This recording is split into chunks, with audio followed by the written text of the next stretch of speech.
Պարոն Բաբաջանյան, Նիկոլ Փաշինյանը հերթական անգամ Ալիևին առաջարկով է դիմել, ասում է երկուստեք հրաժարվենք վերադարձի մասին խոսակցություններից, որովհետև դրանք վտանգավոր են, վնասում են խաղաղությանը, ըստ Նիկոլ Փաշինյանի ադրբեջանական կողմը պետք է հրաժարվի այսպես կոչված ճակերտավոր արևմտյան Ադրբեջան խոսույթից, Հայաստանում պետք է դադարեն Լեռնային Ղարաբաղ վերադարձի մասին խոսակցությունները, դուք ինչպես եք այս առաջարկը գնահատում։ Ընդհանրապես կարծում եմ, որ հիմնարար խոսակցության կարիք կա ադրբեջանցիների հետ եւ այստեղ չափազանց կարեւոր է հասկանալ խաղաղության գործարքից հետո օգոստոսի 8-ի այս համաձայնագրից հետո եւ նախաստորագրված պայմանագրից հետո ամերիկացիները ինչպիսի դերակատարություն են շարունակում պահպանել խաղաղ կարգավորման գործընթացում։ Գիտեք, օրինակ Զանգեզուրի միջանցք այդ արտահայտության վերաբերյալ հայկական կողմը ամերիկացիներին մի քանի շաբաթ անընդմեջ ուղղակի հորդորում էր, որպեսզի ադրբեջանցի գործընկերների հետ այդ հարցը քննարկեն, քանի որ դա մեր երկրի ներսում անընդհատ անհանգստություններ առաջացնում, իսկ ադրբեջանցիները այդ անհանգստությունից օգտվելով անընդհատ իրենց ներսում ավելի շատ էին շեշտում հենց Զանգեզուրի միջանցք այդ բառակապակցությունը հենց ամերիկյան նաև պատվիրակության այցերի շնորհիվ Ադրբեջանը շեշտակիորեն նվազեցրեց, դադարեցրեց ուրեմն Զանգեզուրի միջանցք կոչել այն ճանապարհը, որը որոշվել է կոչել TRIP, ինչպես ամերիկացիներն են ասում, եւ տեսակ նաև Բայրամովը վերջերս հենց այդպես էլ անվանեց։ Կարծում եմ, որ մենք այսպես դետալային շատ ու շատ այլ քննարկելու հարցեր ունենք, այդ թվում նաև գերիների վերադարձի հետ կապված, գիտեմ, որ առաջիկայում լուրջ հաջողություններ են լինելու, համենայն դեպս պահվող անձինք եւ նաև այսպես կոչված ռազմագերիները մի մասը հաստատ ազատ է արձակվելու եւ դա արվում է Միացյալ Նահանգների միջնորդությամբ։ Որքան շատ մենք կարողանանք այս գործընթացում նաև այս խոսակցության մեջ ամերիկացիներին ներգրավել, ավելի հեշտ կլինի ընդհանրապես ոչ թե այսպես դետալային հարցեր քննարկել, այլ ընդհանրապես գույքագրել բոլոր այն հարցերը, որոնք հնարավոր է խոսակցության առարկա դարձնել եւ պայմանավորվել հարցերի շուրջ։ Իսկ ինչ վերաբերում է կոնկրետ այդ արցախցիների վերադարձի հարցը փակելու դիմաց հասնել նրան, որ Արևմտյան Ադրբեջանի այդ ընդհանրապես պրոյեկտից հրաժարվեն պաշտոնական Բաքուն, մի քիչ իրատեսական չեմ համարում, որովհետև ի վերջո հայտնի է դարձել նաև անկախ հետաքննության շնորհիվ, որ Ադրբեջանի նախագահի աշխատակազմն է ֆինանսավորում հասարակական կազմակերպության այդ ջանքերը եւ դրանք մի կազմակերպություն չեն, մի քանի կազմակերպություններ են ու հասկանալի է, որ սա պետական քաղաքականության մաս է եւ եթե չի այսօր առնվազն հերանեկարում այդպիսի նպատակ կա։ Մեր խնդիրն է, որպեսզի կարողանանք առհասարակ համալիր կերպով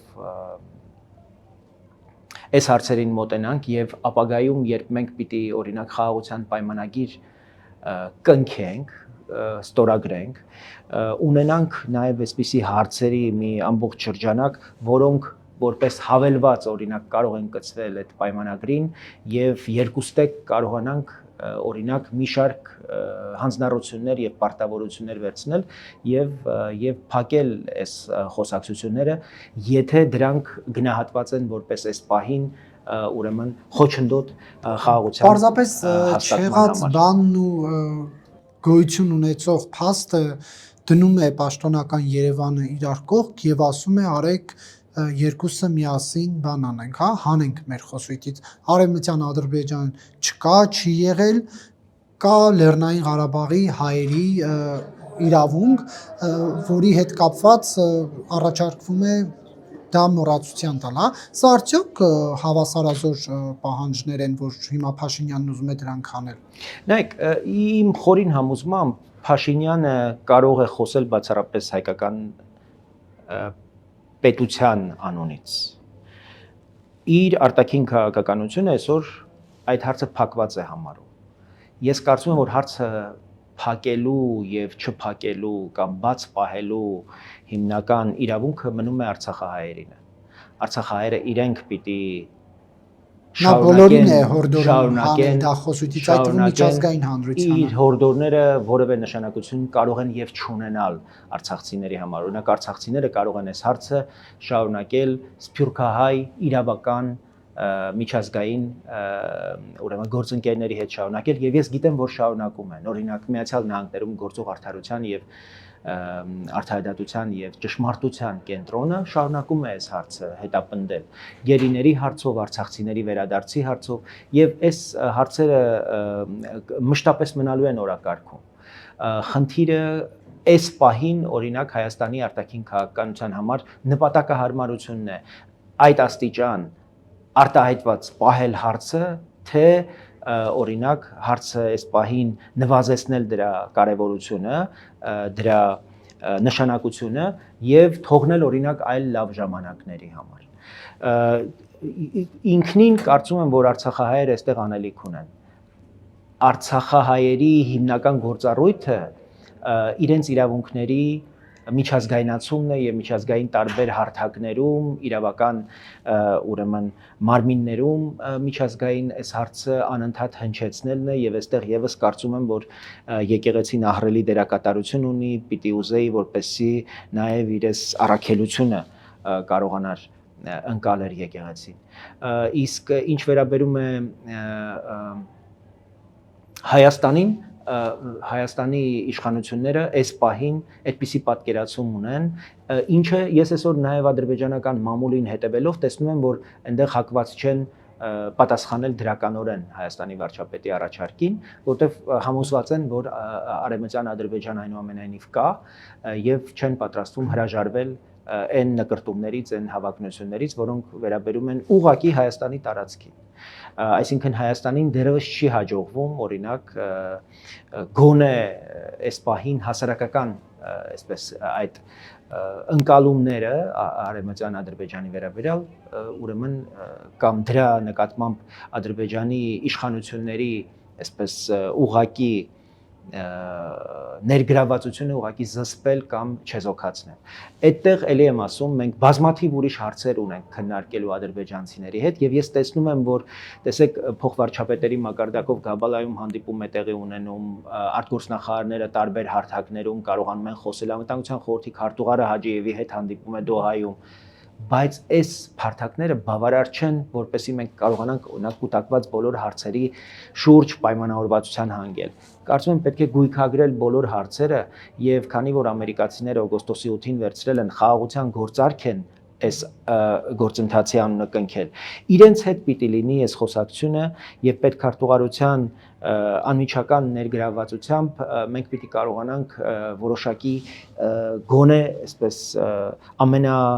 նուրբ ամենաառանցքային հարցերի շուրջ պիտի պայմանավորվածության կարողանանք հանգել։ Պարոն Բաբաջանյան, բայց ամեն հարցում ժողովրդին պատերազմի մասին հիշեցնելը արդյոք Փաշինյանի կողմից այսպես բան չէ, որ ժողովրդին պատերազմը վախեցնի եւ այսպես հարցեր առաջ տանի, որովհետեւ ասում է, եթե Ղարաբաղի հարցը առաջ ենք տանում, դա նշանակում է նոր պատերազմ, նոր զոհեր, հետո էլ հիշում ենք, որ ոսկե պարում էլ էր նույն բանն ասում էր, հիմա կթողենք գնանք, ոչ մի բան չորոշենք, բայց մեկ շաբաթից պատերազմ կսկսվի, հետո չգա կառավարության դիմաց, ասեք այսպես չէ, այնպես։ Սա ընդհանրապես երկրի ղեկավարի կողմից է, ինչ գործելավոճա սեփական քաղաքացիների հետ, սեփական պետության քաղաքացիների հետ։ Դե գիտեք, դա ոճա, որը գնահատման ենթակա է եւ կարելի է գնահատել։ Ինձ համար անընդունելի կեցված կա եւ կարծում եմ, որ մեր խնդիրը պիտի լինի նաեւ պահանջել գործող իշխանություններից, թե իրենք ինչ են անում առհասարակ ետնաբեմում, որպեսզի մենք չունենանք այսպիսի իրավիճակներ, որտեղ պետք է օրինակ հրապարակայնորեն բրիֆինգ անել մամուլի ներկայացուցիչների հետ Գերմանիայում եւ ասել, որ մենք այսպիսի առաջարկով ենք հանդես գալիս Ադրբեջանին։ Ավելին, ես նույնիսկ չգիտեմ այդ առաջարկը վաղօրոք քննարկվել էր արտաքին քաղաքական գերատեսչության հետ, թե ոտքի վրա օրինակ վարչապետը այդպիսի առաջարկով է հանդես գալիս։ Եվ սա շատ վատ պրակտիկա է, այս իմաստով եւս կարծում եմ շատ լավ կլիներ, որպեսզի այս քննարկումները լինեին ազգային ժողովում եւ ոչ թե այն քննարկումները, որ մենք ականատես ենք դառնում։ Իհարկե, կարծում եմ, որ այդտեղ ռիսկեր կան պատերազմի։ Ես ճիշտն ասած չեմ անձնապես լսել, որ այդտեղ սպառնալիք է եղել Ադրբեջանի կողմից պատերազմ սկսելու Հայաստանի վարչապետը այդպիսի հայտարարություն արել է թե ոչ, բայց ընդհանրապես իհարկե ինձ համար անընդունելի է եւ դա պիտի թույլ չտալու համար կրկին ասում եմ, մենք պիտի այս քննարկումները որակական հարթություն տեղափոխենք, իսկ դա այս պահին հնարավոր է, որպեսզի հիմնական արբիտր հանդես եկած Միացյալ Նահանգները ներգրավվեն այս խոսակցության մեջ եւ եթե մենք կարծում ենք, որ հնարավոր է այսպես համաձայնության հասնել բանակցություններով, այդ խոսակցությանը պետք է ներգրավել ամերիկացիներին եւ պայմանավորվել։ Իսկ այդ ինչ որ դուք վկայաբերեցիք ոսկե պարի պարագան 2024 թվականի այդտեղ ես հիշում եմ, թե ինչ ծայրաստիճան լարված իրավիճակ էր, բայց դրան հաջորդեց ապրիլի 5-ի հայտնի գագաթնաժողովը Բրյուսելում Միացյալ Նահանգների, Հայաստանի, Եվրամիության ղեկավարների, ուրեմն գործընկերների մասնակցությամբ եւ այդ սպառնալիքը մեծապես նաեւ չեզոքացվեց հայկական դիվանագիտության ջանքերով արևմուտքի հետ ավելի ինտեգրվելու եւ կարծում եմ այդ ուղղությամբ աշխատանքները պետք է ավելի խորացնել, ավելի որակյալ դարձնել, որովհետև Հայաստանի անվտանգության միևնույն հիմնական հարցերը շարունակելու են կախված լինել, թե որքան Հայաստանը կշարունակի իր հարաբերությունները խորացնել եւ ավելի որակյալ դարձնել արևմուտքի հետ, մասնավորապես Եվրամիության հետ առանձին թրակով եւ Միացյալ Նահանգների հետ բոլորովին առանձին, որտեղ բոլորովին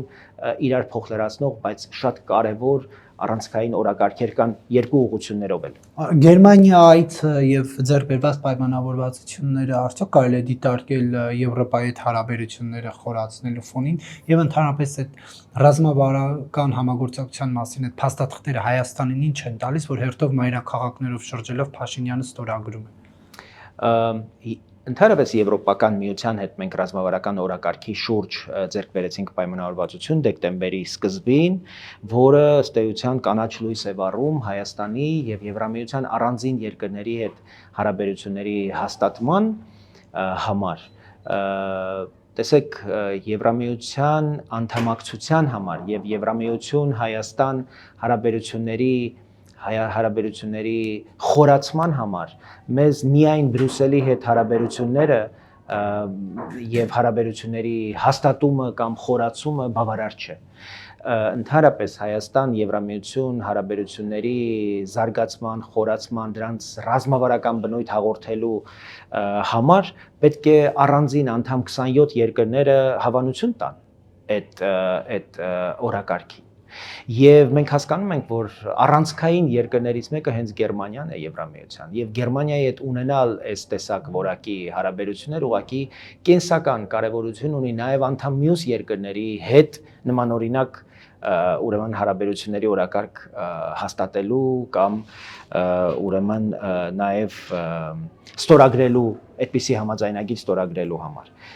Այս իմաստով ինչ է նշանակում Գերմանիան։ Եթե ծանոթ եք փաստաթղթին, ռազմատեխնիկական օրինակ համագործակցություն։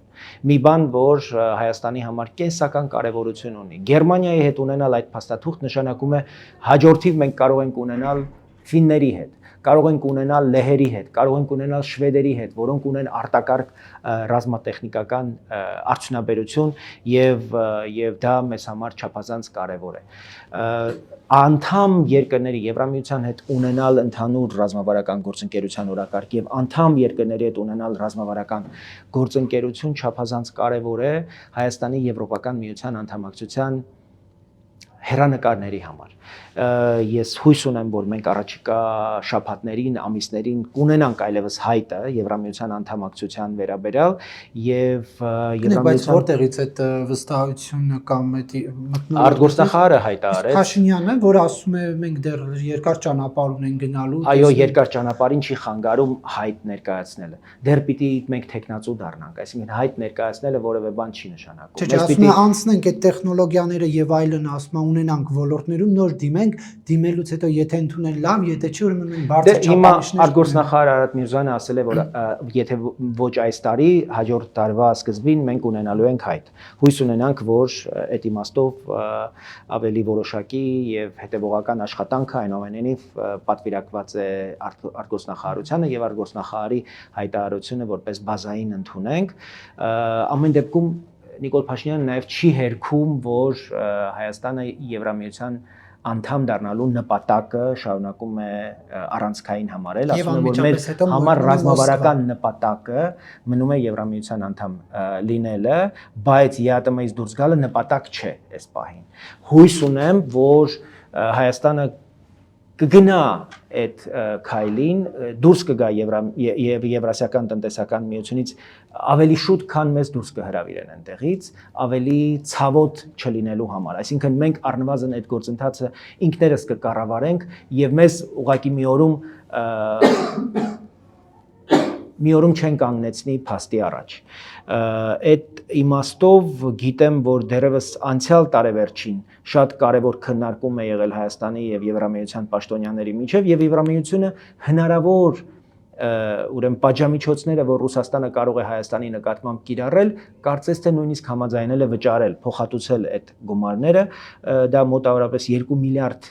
եվրոյի շուրջ քննարկում է եղել։ Ես դրանում հավաստիացել եմ Հայաստանի բարձրաստիճան պաշտոնյաներից մեկի հետ իմ հանդիպման ժամանակ, այսինքն շատ ավելի առաջ է գնացել խոսակցությունը Երևանի եւ Բրյուսելի միջև, քան կարելի էր պատկերացնել։ Ուստի կարծում եմ, որ հրապարակային կերպով վարչապետի հայտարարությունները մի բան են, բայց յետնաբեմում իրապես կա խորը համոզում, որ սա այլևս անշրջելի գործընթաց է եւ գիտեմ նաեւ, որ Հայաստանի վարչապետը Եվրամիության դեսպանների հետ վերջերս իր ունեցած հանդիպման ժամանակ հավաստիացրել է, որ այս իմաստով ընտրությունները Հայաստանում համապետական ընտրությունները իր համար չափազանց կարևոր են, ավելի ինտենսիվացնելու, ավելի արագացնելու, ավելի որակյալ դարձնելու Հայաստանի Եվրամիության անդամ դառնալու ուրեմն քայլերը։ Գոնե Եվրամիության դեսպանները համոզված են, որ եթե ընտրություններում քաղաքացիական պայմանագիրը ուրեմն նշանակալի քվե ստանա եւ ուրեմն մեծամասնություն կարողանա պահպանել, ուրեմն եվրոպական կուրսը, Եվրոպական միության անդամակցության գործընթացը հնարավոր կլինի անկասելի դարձնել։ Եվ կան սպառնալիքներ 26-ի ընտրությունների արդար թափանցիկ անցկացման հետ կապված թե ոչ, որտեղ Մերցն էլ օրինակ Գերմանիայի կանցլերը ասում է ինչով կարող ենք օգնել եւ խոսում է ռուսական վտանգների մասին։ Մեր ամենօրյա դիտարկումները ցույց են տալիս, որ ահռելի ռուսական ներկայություն կա այս ընտրությունների ընդհանուր համապատկերին, մենք տեսնում ենք եւ Հայաստանի իշխանությունների կողմից չվերահսկվող ահռելի ներկայություն, այդ թվում նաեւ ֆինանսական։ Հիմա օրինակ ուժերից մեկը միլիարդատեր Ռուսաստանում կապիտալ կուտակած ուղղակի ներգրավվել է գործընթացի մեջ, էապես ֆինանսական իրենց ունեցած կարողություններով փորձում են ազդել հասարակական տրամադրությունների վրա։ Գիտեք, Միացյալ Նահանգների Հանրապետական ինստիտուտի կողմից ամենավստահելի հարցումները խոսում են այն մասին, որ հասարակության 61% առնվազն ապատիկ տրամադրություններ ունի քաղաքականության, քաղաքական ուժերի, քաղաքական գործիչների նկատմամբ եւ ընտրությունների ելքը հենց պայմանավորելու են այս 61%-ը։ 61%-ի նկատմամբ ահռելի մեծ աշխատանք են տանելու բոլորը, այդ թվում նաև հիմա օլիգարխիան իր ամբողջ կարողություններով ներգրավվում է, դրանում նաև Գագիկ Ծառուկյանի մասնակցությունն է, բելարուսա-ռուսական հետքով Սամվել Կարապետյանի մեր ձևով եւ նախկին իշխանությունների հետ ուղղակի եւ անուղղակի աֆիլիացված բոլոր ուժերը այս կամ այն կերպ նույն այս ռուսական նախագծի շրջանակներում պետք է դիտարկել եւ Հայաստանի իշխանությունները պարտավոր են ուղղակի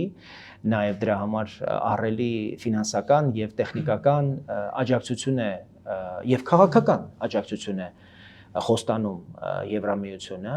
որ այն գործիքակազմը առնվազն որ կիրառեց Մոլդովան առանձին ուղղակի քաղաքական ուժերին, քաղաքական անհատներին, ուղղակի արգելելով մասնակցել ընտրություններին, ուղղակի գտնելով կեղտոտ ռուսական ֆինանսներ իրենց հաշվեհամարների վրա, թույլ չէր տալիս կենտրոնական ընտրական հանձնաժողովը գրանցել այդ կուսակցություններին մասնակցելու համար ընտրություններին, Սահմանադրական դատարանը ուղղակի համաձայնում էր կենտրոնական ընտրական հանձնաժողովի հետ։ Հիմա Հայաստանի իշխանությունները տարբեր ուղղություններով, այդ թվում ռազմավարական կոմունիկացիայի հարցերում խորը համագործակցության այսպես հիմքեր են դնում մոլդովացիների հետ։ Նաև այդ մասով կարծում եմ, որ քաղաքական որոշումներ կայացնելու, հատկապես օրինակ հասկանալու մեր ձևով շարժումը ինչքանով է քաղաքական եւ ինչքանով իրավունք ունեն իրենց ունեցած այս ռեսուրսները, որոնք չեն էլ վերահսկվում եւ չեն էլ հնարավոր էլ չէ գուցե վերահսկել մտնի մեր քաղաքական դաշտ եւ կարողանա օրինակ քաղաքական տրամադրությունների վրա ազդել եւ մենք որ 5 տարվա կուսակցություն ենք եւ չենք կարող մրցակցության մեջ լինել այդ միլիարդների հետ ուղղակի անհավասար մրցակցային պայմաններ են ստեղծվում պետության գործառույթը որն է որ ինձ եւ բոլոր քաղաքական ուժերին հավասար մրցակցային պայմաններ ստեղծեն եթե այդ ֆինանսները տեղական ծագում չունեն արդեն անհավասար պայմաններ են ստեղծում, որտեղ մեզ համար սկզբունքային է, որ մեզ աջակցող բիզնեսը լինի տեղական։ Մենք դրսից որևէ փող չենք բերում եւ թույլ չենք տալիս, որպեսզի մեզ Ռուսաստաններից առավել եւս արևմուտքից ֆինանսապես աջակցեն, որպեսզի մենք քաղաքական գործունեությամբ զբաղվենք։ Իրենք չեն էլ թաքցնում, որ իրենց կուտակած կապիտալը Ռուսաստանից է եւ Կիրիենկոների հանձնարարությամբ եւ իրենց հովանավորությամբ այստեղ քաղաքական գործունեությամբ են զբաղվում։ Պետությունը նրա համար է, որպեսզի ուրեմն ապահովի քաղաքական բոլոր դերակատարների համար հավասար պայմաններ, որպեսզի մենք կարողանանք ուրեմն մեր օրակարգերը, մեր առաջարկները համապատասխան ձևով ներկայացնել։ Բայց կարծում եք կգնան իշխանությունները հատուկ այդ ծառայությունների այդ ամեն ինչը բացահայտելու ճանապարհով թե ոչ, որովհետև հիմա շատ է իշխանությունը նշաձողը իջացրել եւ աննախադեպ էժանագին թեմաներ է բացում եւ ռեսուրսներն էլ ծախսում են ուրիշի սեքս սկանդալները բացահայտելու համար, այլ ոչ թե որտեղից փող եկավ, այդ փողը ով դրեց, ինչպես շրջանառվեց, ինչ ազդեցություն ունեցավ։ Կարևոր հարց եք բարձրացնում, ավելին ասեմ ձեզ։ Այս հարցերը վաղուց այդ ոչ մի սկանդալ, եկեղեցու շուրջ այս ամբողջ գործընթացները չեն հետաքրում մարզերում, գյուղերում մեր հայրենակիցներին։ Մենք անընդհատ հանդիպումների մեջ ենք մարզային բնակավայրերում, գյուղական համայնքներում։ Բարձրացվող հարցերը վերաբերում են ջրին, արոտին, անասնապահությանը, կաթի մթերման կայանների անհասանելիությանը, այս հարցերի վերաբերյալ ոչ տեղական իշխանությունները այս գործող իշխանության, ոչ ավելի բարձր օղակները անհաղորդ են եւ նախարարից միջև փոխվարչապետ քննարկում են օրինակ առաջիկա կիրակին որտեղ պիտի պատարակ լինի կամ այդ պատարակի ժամանակ պիտի զեղչվի Կաթողիկոսի անունը թե ոչ։ Ես կարևոր եմ դա համարում, բայց նաեւ առանցքային եմ համարում, որ քաղաքական իշխանությունը պարտավոր է նաև հաշվետվություն տալ թե արդարադատության համակարգում ինչպիսի գործընթացներ են եւ դատական համակարգի էս ամոթալի վիճակը ինչքան պիտի շարունակվի եւ բանակում սպանությունների եւ ինքնասպանությունների վիճակը երբ պիտի ընդհատվի եւ դրա շուրջ ինչ քննություն է իրականացվում եւ այդ քննությունը ինչ հետևանք է ստեղծում բանակի համար բանակի սպառազինության ծախսերն են կրճատվում, ժամկետներն են կրճատվում, ես շատ պիտի ուզեի, որպեսզի սրա շուրջ ազգային ժողովում քննարկումներ լինեին, նաև հանրային լսումներ լինեին եւ այս որոշմանը գային ուրեմն նաև այսպես համաձայնությամբ, համախոհությամբ քաղաքական ուժերի եւ քաղաքացիական հանրության կողմից։ այս լսումները չի եղել, բայց եղել են այլ գործընթացներ, որոնք ընդհանրապես կապ չունեն մարդկանց հանապազորյա կարիքների հետ։ Բայց ինձ հույս է տալիս սեպտեմբերի 18-ի մարդու իրավունքների եվրոպական դատարանի մարտի 1-ի վերաբերյալ կայացրած վճիռը, որը առաջիկայում գլխավոր դատախազի կողմից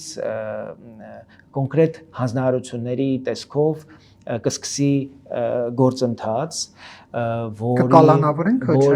որի արդյունքում մենք ոչ միայն իրավական հետևանքներ կունենանք, այլ հույս ունեմ նաև քաղաքական գործընթացներ կլինեն, որոնք ի վերջո կհանգեցնեն նրան, որ Քոչարյանի, Սերժ Սարգսյանի, հույս ունեմ նաև նրանց հետ աֆիլիացվող Դաշնակցություն, Բարգավաճ Հայաստան, ովքեր 2008 թվականին քաղաքական կոալիցիայի մեջ են եղել իշխանության մեջ, որտեղ Մարդու իրավունքների եվրոպական դատարանը հստակ ասում է պետությունը կյանքի իրավունք է խախտել, այսինքն գնդակահարել։ Սեյրան Օհանյանն էլ ասում է մենք ինչ կապ ունենք, պետությանն է դա ուղղված։ Հա։ Սեյրան Օհանյանը ես շատ ցավում եմ այդ տեսակ մտածողության համար, եթե ինքը գլխավոր շտաբի պետն էր, արդեն ծիծաղելի է այդպիսի պատասխան, որտեղ ինքն է, հենց պետությունը ինքն է, գնդակահարողը ինքն է, բանակը ներգրավողը ինքն է եւ ինքը անձամբ պիտի պատասխան տա։ Գագիկ Ծառուկյանը, Դաշնակցությունը եւ Հանրապետական կուսակցությունը, ավելի ուշ օրինաց երկիրը, բոլորը պիտի պատասխան տան։ Ազգային ժողովի նախագահ Տիգրան Թորոսյանը, Աղվան Հովսեփյանը, Արմեն Գևորգյանը իշխանություն են։ Մարդու իրավունքների եվրոպական դատարանը հստակ սահմանում է, որ պետությունը կյանքի իրավունք է խախտել։ Այնպես որ իրենք թող այդպես անմեղ հայտարարություններ չանեն, իրենց հետևից գնալու է, եթե այս իշխանությունը չունեցավ այդ կամքը, վաղ թե ուշ մենք հետևողական ենք լինելու, որ Մարդու իրավունքների եվրոպական դատարանի այս կարևոր որոշումը իր լրումին հասնի, իսկ ես կարծում եմ, որ այդ որոշումը ինքնին բավարար է, որպեսզի իրավաքաղաքական այնպիսի գնահատական տրվի դրանից հետո նախկին իշխանություններին, որոնք մեկընդմիշտ ուղղակի իրենց դուրս կշպրտեն քաղաքական դաշտից եւ թույլ չեն տա, որպեսզի իրենք մասնակցեն ժողովրդավարական գործընթացներին, իսկ ես համոզում ունեմ, որ Հայաստանում տեղի են ունենալու ժողովրդավարական ընտրություններ, իսկ իրենց նպատակը Հայաստանում ժողովրդավարական գործընթացները խորացնելն ու զարգացնելը չի։ Հակառակը իրենք ուզում են ժողովրդավարական գործընթացներով Հայաստանում ուղղակի շրջեն ժողովրդավարական գործընթացները մեկընդմիշտ Հայաստանին ուրեմն զրկեն ժողովրդավարական ապագա հեռանկար ունենալու հնարավորություն։ Իսկ Աննա Վարդապետյանը ինչ հանձնարարականներ տալու, այսինքն ընտրություններից առաջ մենք լսումների էինք, եթե հիշում եք, ազգային ժողովում Աննա Վարդապետյանին հարցեր էին կողում եւ ինքը այդտեղ խոստացավ, որ առաջիկայում լինելու են շատ կարեւոր որոշումներ, նոր վարույթներ մարդու իրավունքների եվրոպական դատարանի այդ Ֆարմանյան եւ մյուսներ ընդդեմ Հայաստանի Հանրապետության այդ վճռի որպես հիմք ունենալով եւ հույս ունեմ, որ շատ մոտ ապագայում, իսկ առաջիկա մի քանի օրից հետո արդեն 3 ամիսն է լրանալու այդ վճռի հրապարակումից հետո, հույս ունեմ, որ ժամանակը սպասեցնել չի տա, իսկ առաջիկա համապետական ընտրություններից առաջ կարծում եմ սա ուղղակի նաեւ բոլորիս համար ունի կենսական քաղաքական նշանակություն։ Ինչ կանեն, օրինակ ընտրություններից առաջ Քոչարյանին մի քանի ամսով կկալանավորեն, որպեսզի Նիկոլ Փաշինյանը կարողանա իրենից հիասթափված քաղաքացիների Քոչարյանն է հենց հիմնական աղբյուրը, որից ավելի շատ ոգևորվում ու ոգեշնչվում է Նիկոլ Փաշինյանը եւ իր քաղաքական թիմը, հետեւաբար նրան մեկուսացնելը շատ ավելի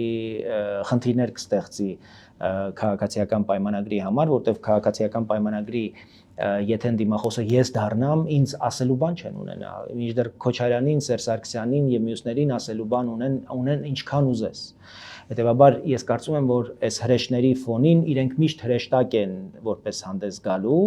եւ հրեշների ներկայությունը քաղաքական ներկապնակում իրենց շահերից է բխում։ Մեր խնդիրն է այս բալաստը հեռացնել քաղաքական դաշտից, քաղաքական դաշտին հաղորդել ավելի առողջ ուժերի ավելի մեծ շերտ, որպեսզի մենք կարողանանք առաջ շարժվել։ Եթե մենք շարունակենք այս շրջապտույտի մեջ մնալ, թե Հայաստանին խաղաղություն պետք է, թե ոչ, որտեղ իրականում նորից փորձ է արվում, որպեսզի հիմա հիմնական քաղաքական process-ները գնան խաղաղություն, թե պատերազմ էս երկընտրանքի մեջ, ինչը չափազանց ցավալի է, բայց իր մեջ մեծ սպառնալիքներ է ստեղծում։ Ի վերջո մեզ այդ տեղի ունեցած արհավիրքները պիտի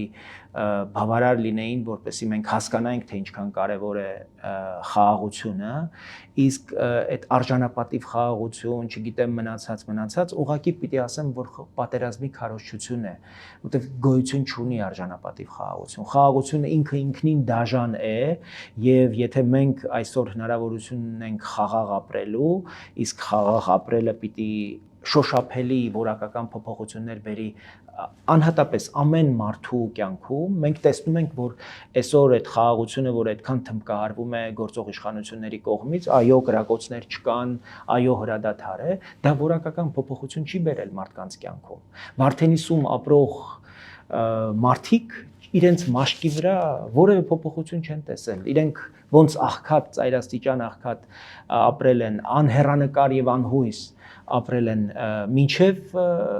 ուրեմն այդ հրադադարը հիմա էլ նույն ձևով ապրում են եւ իրենց կյանքում ոչինչ չի փոխվել։ Մեր խնդիրն է հասկանալ, թե այդ խաղաղությունը, որի մասին մենք այսքան խոսում ենք, ինչպես կարող ենք անհատական ամեն մարդու կյանքում փոփոխություն դարձնել, մարդու բարեկեցության, մարդու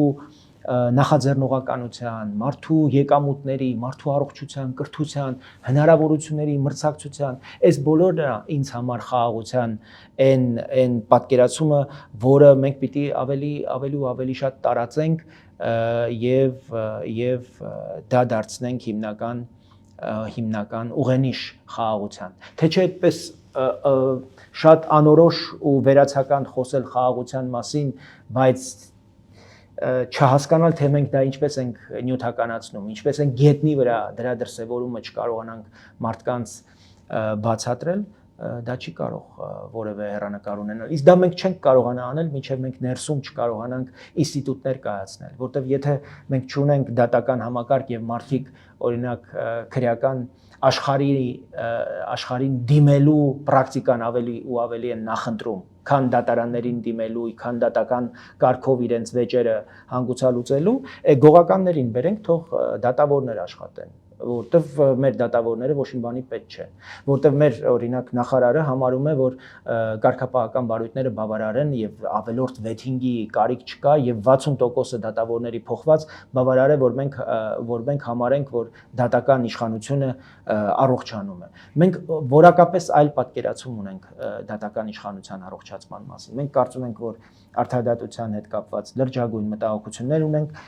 կարծում եմ վարչապետը վերջերս նաև ասաց, որ դատական իշխանության հետ կապված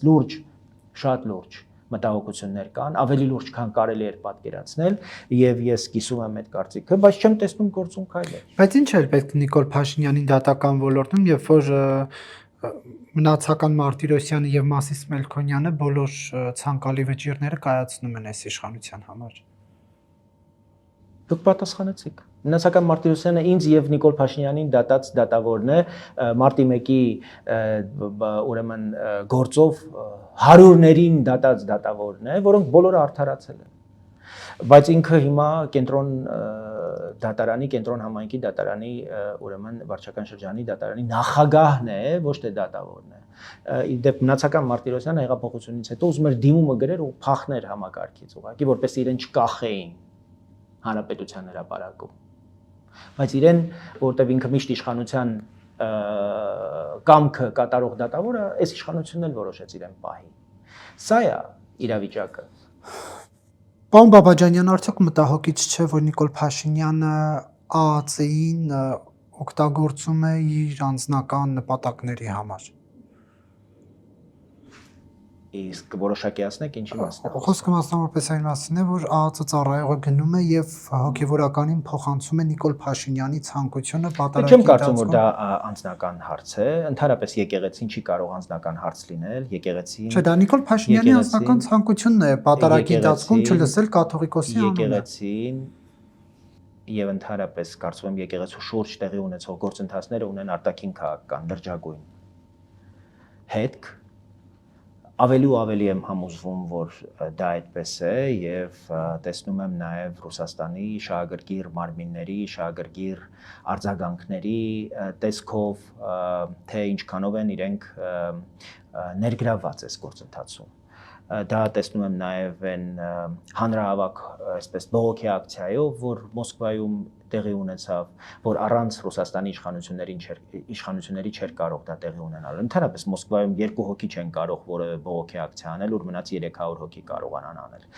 Հետևաբար հասկանում եմ, որ գնալով ավելի ու ավելի ուշ գնանալու է այս պայքարը, բայց ինչպես ձեզ իմ նախկին հարցազրույցներում եմ ասել,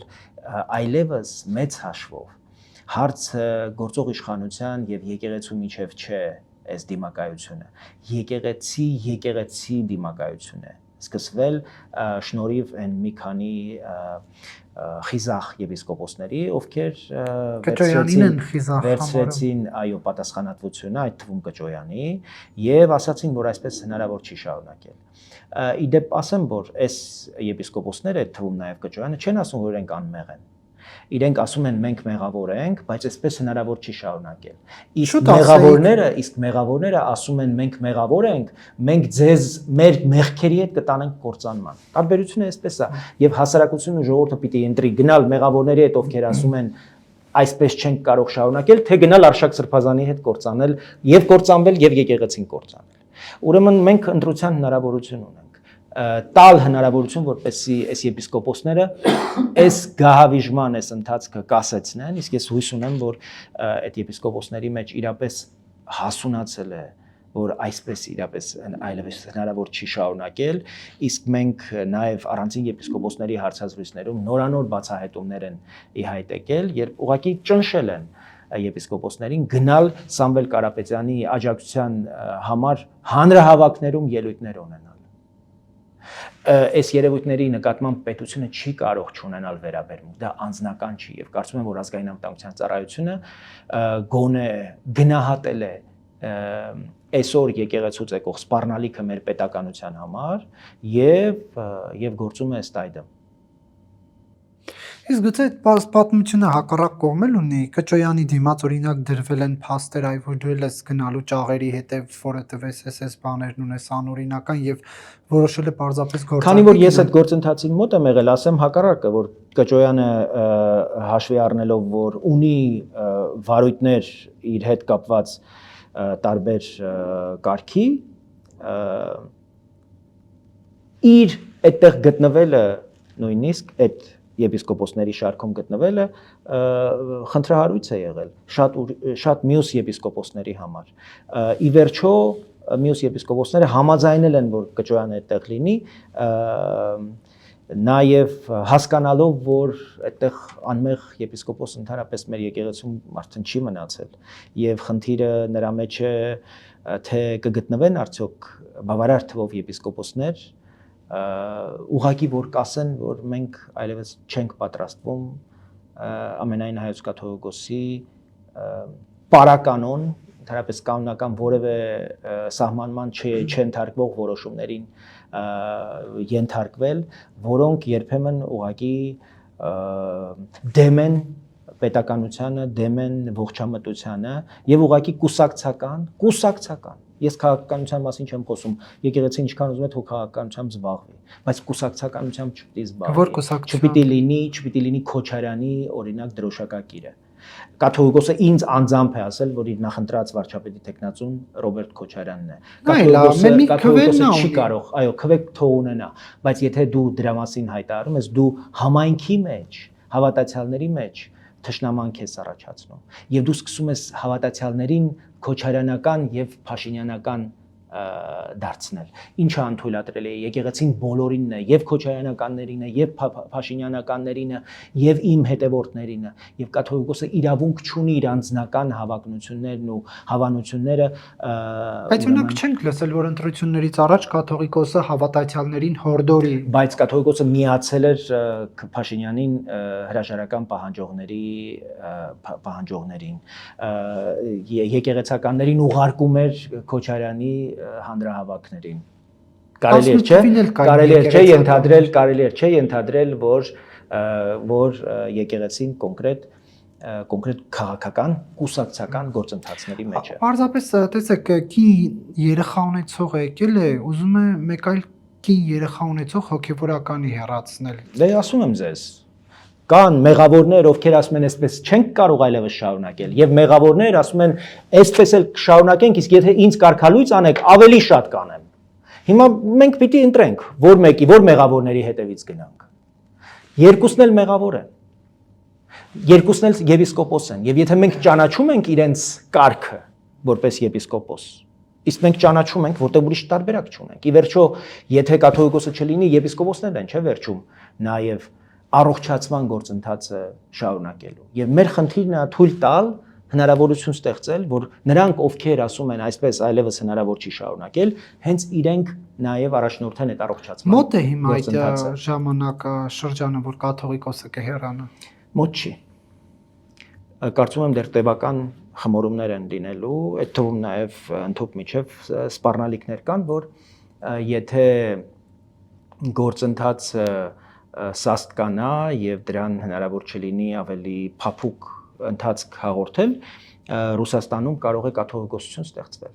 որը կարող է մայրաթորին ուղղակի չընթարկվել։ Այսինքն ռուսները գնան նաև այդպիսի զարգացումների։ Ես կարծում եմ, որ դա մեր շահերից չի բխում։ Մեր խնդիրը այս գործընթացով ավելի շատ ներառականություն ու միասնականություն ապահովելն է։ Ով ստեղծի այդ կաթողիկոսությունը Ռուսաստանում։ Օրինակ Ռուսաստանի թեմը այդպիսի նախաձեռնությամբ հանդես գա եւ կաթողիկոսին տանեն այնտեղ դարձնեն Ռուսաստանի հայության օրինակ կաթողիկոսություն, ինչպեսին Սսի կաթողիկոսությունն էր, երբ Կիլիկիայի թագավորությունը անկում էր ապրում,